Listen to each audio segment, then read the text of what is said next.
ఏ రకమైన చీకటైనా, any type of calamity, ఎలాంటి విపత్తైనా he will suddenly heal. దేవుడు ఖచ్చితంగా స్వస్థపరుస్తారు. When will he heal like that?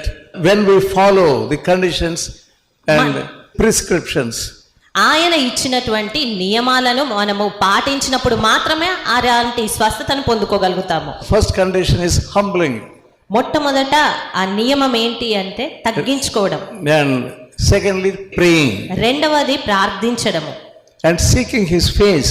ఆ తర్వాత ఆయనను వెదకడము. And turning from our wicked ways. అదే రీతిగా మన చెడు మార్గములను విడిచి ఆయన వైపు నడవడము.